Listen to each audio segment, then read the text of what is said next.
ഈ മുതിർന്ന ആൾക്കാരിലും പ്രായം കുറഞ്ഞ ആൾക്കാരിലും ഒരേപോലെ എഫക്റ്റ് ചെയ്യുന്ന കുറച്ച് രോഗങ്ങളുണ്ട്. അതിൽ കോമൺലി പെട്ടതാണ് നമ്മുടെ അപ്പിയറൻസ് അല്ലെങ്കിൽ കാഴ്ചനെ ബാധിക്കുന്ന രോഗങ്ങൾ.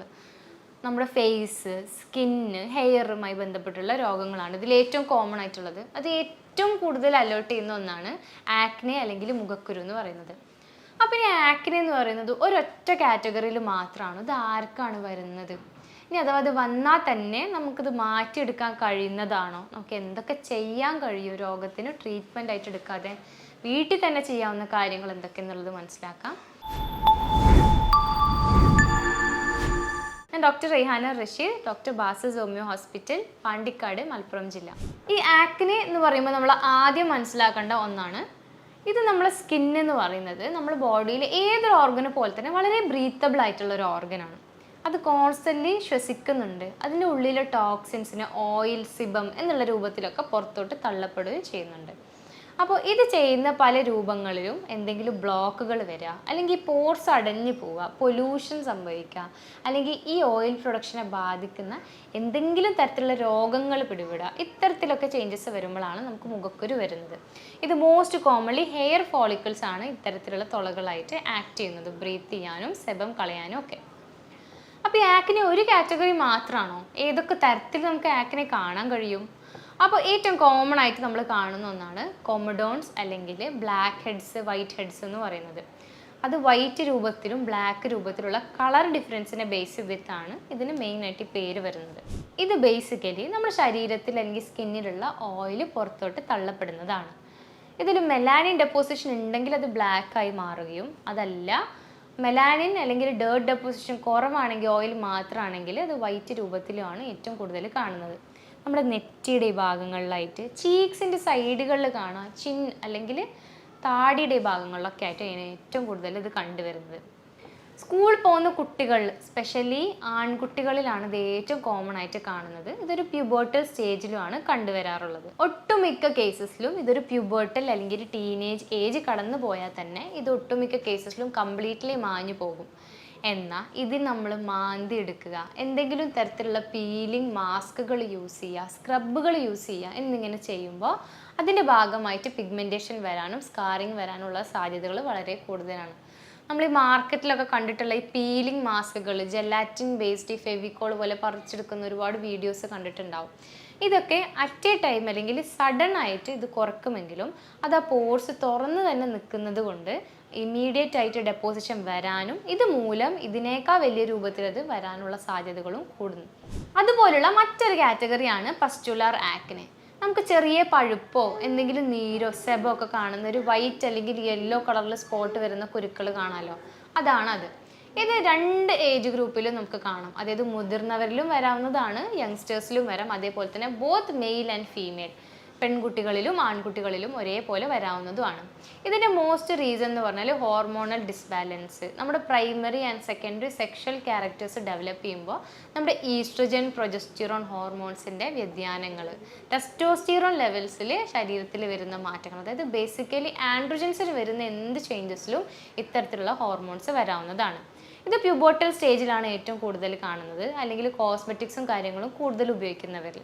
അതിൻ്റെ യൂസ് നമ്മൾ കട്ട് ഡൗൺ ചെയ്താൽ തന്നെ നമുക്കൊരു പരിധി വരെ അത് സ്റ്റോപ്പ് ചെയ്യാവുന്നതേ ഉള്ളൂ. അതല്ല ഇത് നമ്മൾ പൊട്ടിക്കുക, മാന്തുക, ചിലർ പിന്നൊക്കെ ഉപയോഗിച്ച് എന്തെങ്കിലുമൊക്കെ ചെയ്യുന്നുണ്ടെങ്കിൽ അത് ഒന്നും കൂടി ഡേഞ്ചറസ് ആണ്. ഇതൊന്നുകൂടി ഡീപ്പ് റൂട്ടഡ് ആയിട്ട് വരാനുള്ളതും അതേപോലെ തന്നെ പെയിനും മറ്റു ബാക്ടീരിയൽ ഇൻഫെക്ഷൻസും വരാനുള്ള സാധ്യതയും കൂടുതലാണ്. മറ്റൊരു കാറ്റഗറിയാണ് പാപ്പുലർ ആക്നെ. ചെറിയ റെഡ് കളറിലോ നമ്മൾ ബ്രൗൺ കളറിലോ ഒക്കെ ആയിട്ട് ഇങ്ങനെ തരിതരേ പോലെ പൊന്തി വരുന്നത് നമ്മൾ കണ്ടിട്ടുണ്ട്. ശരീരത്തിൽ മാത്രമല്ല, ഫേസിലും ഷോൾഡേഴ്സിലും ബട്ടക്സിലും എവിടെ വേണമെങ്കിലും ഇത് ഒരേപോലെ കണ്ടുവരാം. അതിനെക്കാട്ടിലും കൂടുതൽ ബോഡി ഹീറ്റ് കൂടുതലുള്ള ആൾക്കാരിലാണ് ഏറ്റവും കൂടുതൽ ഇത് കണ്ടുവരുന്നത്.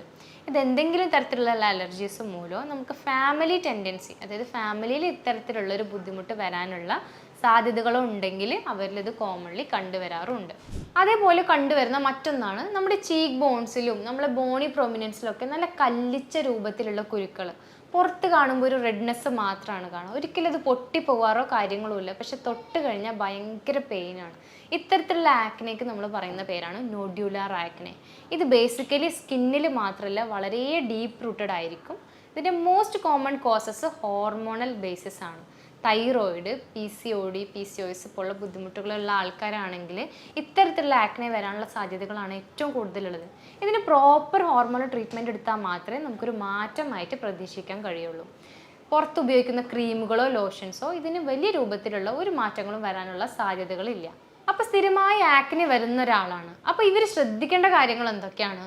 ഇതിൽ ഏറ്റവും ആദ്യം തന്നെ നമ്മൾ എടുത്തു പറയുന്നതാണ് നമ്മൾ സ്കിന്നിൽ ഉപയോഗിക്കുന്ന പ്രൊഡക്ട്സ് എന്താണെന്നുള്ളത്. ഒരിക്കലും ഒരു കറക്റ്റ് സൂപ്പർവിഷൻ ഇല്ലാതെ ആക്റ്റീവ് പ്രൊഡക്ട്സ് മുഖത്ത് ഉപയോഗിക്കരുത്. ആക്റ്റീവ് പ്രൊഡക്ട്സ് എന്ന് പറയുമ്പോൾ അതാണ് വൈറ്റമിൻ സി സിറം അല്ലെങ്കിൽ സെറമൈഡ് സിറം, അതേപോലെ തന്നെ ഗ്ലൈക്കോളിക് ആസിഡ്, മറ്റ് ആക്റ്റീവ് തരത്തിലുള്ള നമ്മൾ യൂഷ്വലി ഫില്ലേഴ്സ് എടുത്ത് തേക്കുന്ന ഒട്ടുമിക്ക സിറംസും ആക്റ്റീവ് പ്രൊഡക്ട്സ് ആണ്. ഇതൊരു പരിധിക്ക് അപ്പുറത്ത് നമ്മൾ യൂസ് ചെയ്ത് കഴിഞ്ഞാൽ അല്ലെങ്കിൽ ഡോസേജിന് അപ്പുറത്തുള്ള ഓവർ യൂസ്, ശരിയായ ഓർഡറിൽ യൂസ് ചെയ്യാതിരിക്കുക, അങ്ങനെയൊക്കെ ചെയ്യുമ്പോൾ സ്കിൻ പ്രോബ്ലംസ് വരാവുന്നതാണ്. നിങ്ങളുടെ സ്കിൻ ഏതാണെന്നുള്ളത് മനസ്സിലാക്കി അതിന് ചേർന്നത് മാത്രം പ്രൊഡക്ട്സ് യൂസ് ചെയ്യുക.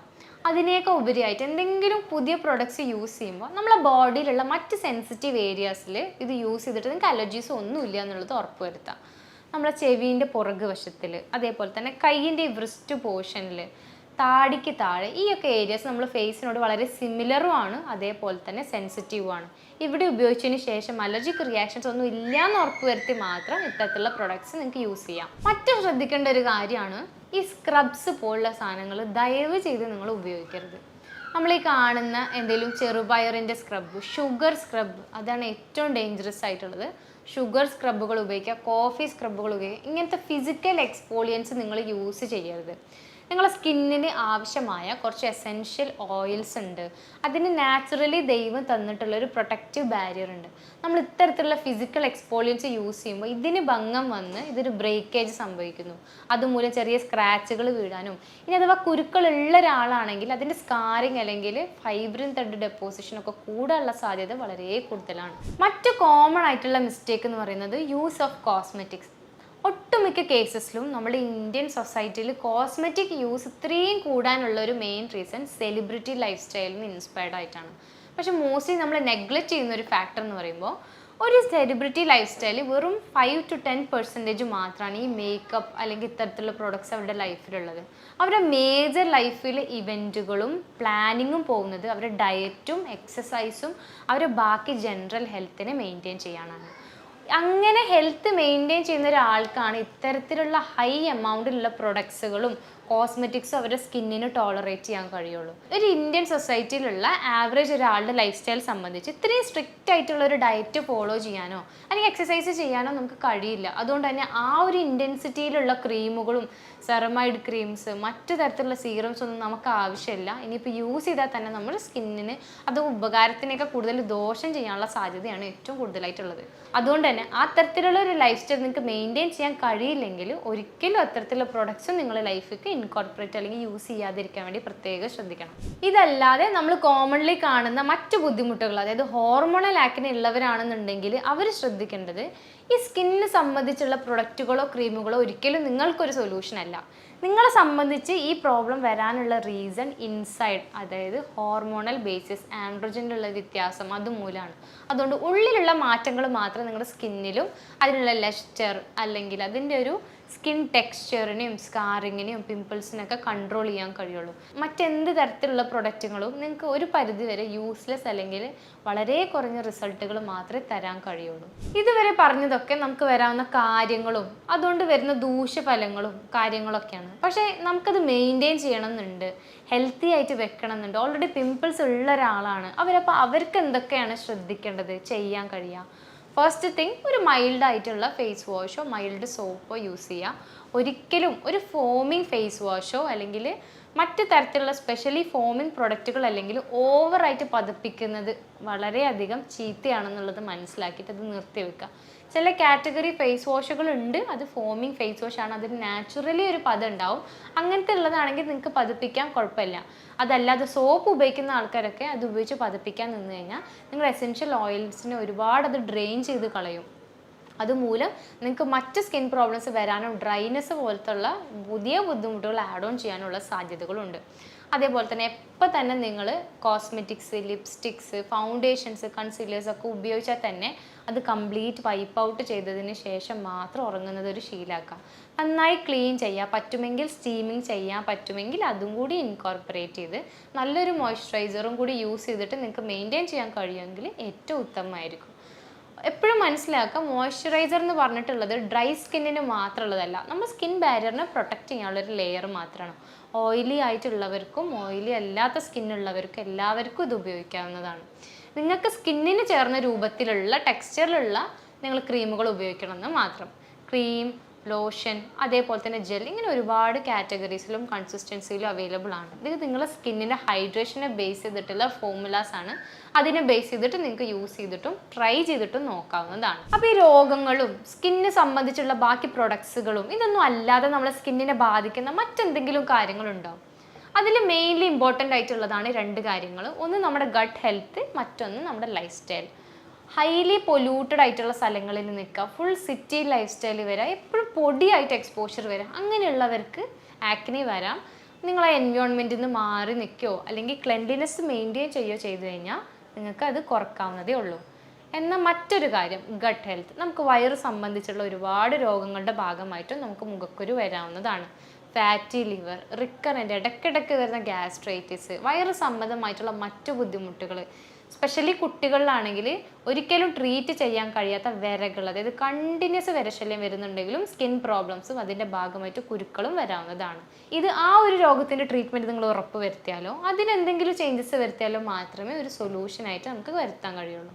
അതല്ല, ഈ പറഞ്ഞ ഡയറ്ററി ചേഞ്ചസുകൾ വരുത്തി നിങ്ങൾ ലൈഫ് സ്റ്റൈലിലുള്ള മാറ്റങ്ങൾ യൂസ് ചെയ്തു, അതേപോലെ തന്നെ സ്കിൻ പ്രൊഡക്ട്സിലും സൂക്ഷിച്ചു, എന്നിട്ടും നിങ്ങൾക്ക് ഇത്തരത്തിലുള്ള ബുദ്ധിമുട്ടുകൾ പെർസിസ്റ്റ് ചെയ്യുന്നുണ്ടെങ്കിൽ തീർച്ചയായിട്ടും നിങ്ങൾ സ്കിൻ ടൈപ്പിന് എന്താണ് ആക്ച്വലി ട്രിഗറിങ് ഉള്ളത് എന്നുള്ളത് മനസ്സിലാക്കാൻ ഒരു ഡോക്ടറിനെ കൺസൾട്ട് ചെയ്യുക.